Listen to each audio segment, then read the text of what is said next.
السعد حلا وخير الجمع قد وصلا ضيوفنا مرحبا وألف. بسم الله الرحمن الرحيم. السلام عليكم ورحمة الله وبركاته. الحمد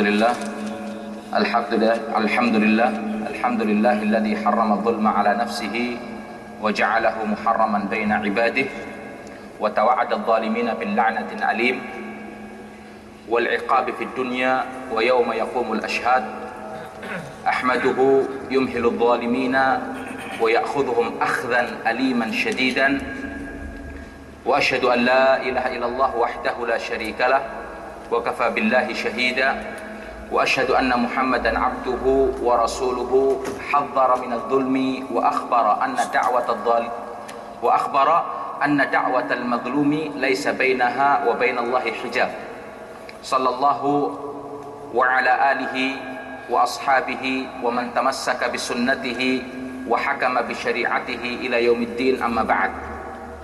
Puji syukur kita panjatkan kehadirat Allah Tabaraka wa Ta'ala, Rabb yang telah mengharamkan kezaliman atas dirinya dan mengharamkan perbuatan zalim di antara sesama hamba-hambanya, dan mengancam pelaku perbuatan kezaliman dengan laknat dan azabnya yang pedih baik di dunia maupun di hari ditegakkannya persaksian bagi para hamba di akhirat nanti. Allah Azza wa Jal mengulur orang-orang yang zalim, tetapi dia tidak sama sekali lalai atau lupa untuk suatu saat menghukum dan memberikan kepada mereka azab yang pedih. Dan kita semua bersaksi bahwasanya tidak ada Tuhan, tidak ada Rabb yang hak untuk disembah dan diibadahi kecuali Allah Tabaraka wa Ta'ala, dan tidak ada sekutu baginya, dan cukuplah Allah Tabaraka wa Ta'ala sebagai saksi dan penolong bagi kita semua. Dan kita juga bersaksi bahwasanya Muhammad sallallahu alaihi wasallam adalah hamba dan utusannya yang juga telah memberikan peringatan kepada hamba-hambanya, yang juga telah memberikan peringatan maaf kepada umatnya untuk menjauhi perbuatan zalim dan mengingatkan bahwa doa orang yang dizalimi pasti akan dikabulkan. Sebab tidak ada penghalang, laisa bainahu wa bainallahil hijab. Tidak ada penghalang antara doa tersebut dengan dikabulkannya permintaan orang yang dizalimi oleh Allah Tabaraka wa Ta'ala. Saudara sekalian yang dimuliakan oleh Allah Subhanahu wa Ta'ala, dalam sebuah hadis yang dibawa oleh sahabat mulia Abu Hurairah radhiyallahu an, yang namanya adalah Abdurrahman ibn Sakhr ad-Dawsi radhiyallahu an, dia berkata, Rasulullah sallallahu alaihi wasallam pernah bersabda, "Atadruna manil muflis?" Tahukah kalian siapakah orang-orang yang dianggap sebagai manusia yang merugi atau orang-orang yang merugi? Qalu, dijawab oleh para sahabatnya yang mendengarkan pertanyaan Rasulullah sallallahu alaihi wasallam, al-muflisu fina ya Rasulullah man la dirham lahu wala mata'. Orang yang bangkrut menurut pandangan mereka adalah orang yang sama sekali tidak memiliki dirham, tidak memiliki dinar, atau tidak memiliki harta benda, atau mungkin orang yang memiliki perdagangan tapi perdagangannya bangkrut dan hancur. Ini menurut jawaban para sahabat. Tapi yang diinginkan oleh Rasulullah sallallahu alaihi wasallam adalah bangkrut yang hakiki. Bangkrut yang sebenarnya akan dibawa oleh manusia ketika hidup di dunia maupun apalagi setelah kembalinya ke hadirat Allah Subhanahu wa Ta'ala.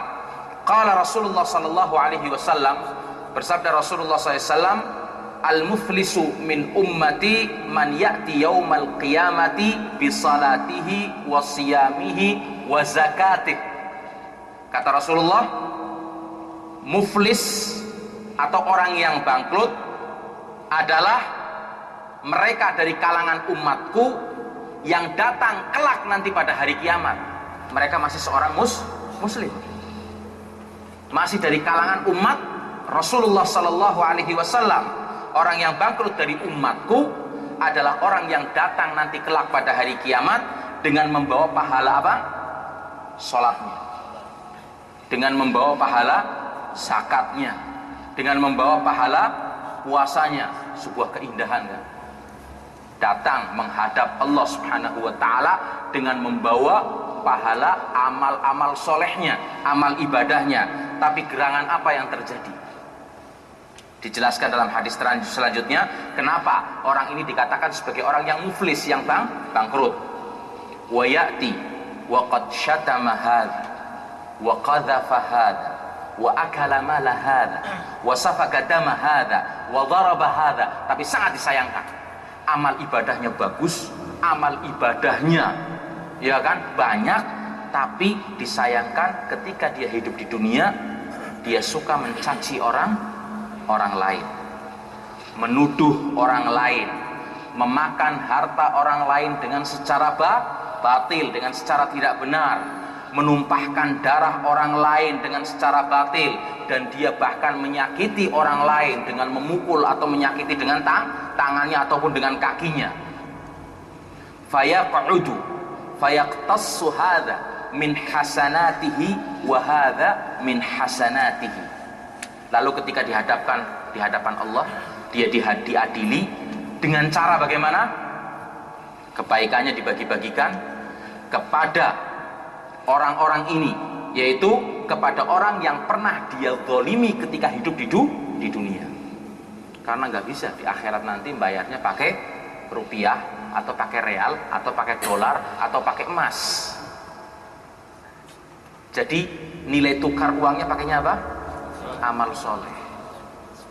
Di sidang dihadapkan, diperintahkan oleh Allah untuk dihisab dan diperhitungkan, dan diperintahkan untuk membayar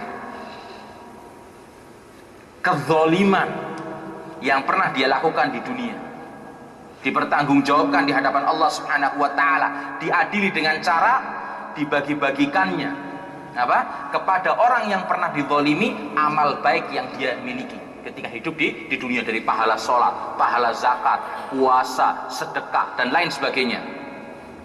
Fa in faniyat hasanatuhu qabla an yuqtassama alaihi minal khataya ukhidha min khatayahum faturiha alaihi thumma turiha finnar.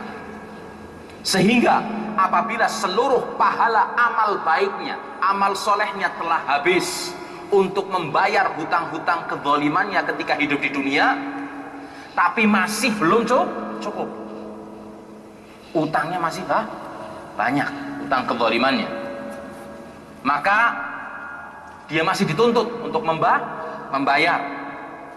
Maka Allah pun ya kan, mengambil dosa-dosa mereka manusia yang pernah dizalimi oleh orang ini dan ditimpakan kepada orang pelaku kezaliman, yang pada akhirnya apa? Sudah pahalanya habis, diambil untuk membayar kesalahan dan kezalimannya yang pernah dia lakukan, kemudian masih belum cukup untuk membayar pahala atau dosa orang-orang yang pernah dizalimi, diambil dan ditimpakan, diberikan kepada orang yang pernah melakukan perbuatan kezaliman terhadap dirinya, atau yang pernah punya sangkut paut kezaliman terhadap orang tersebut, maka dia pun menjadi penghuni api neraka.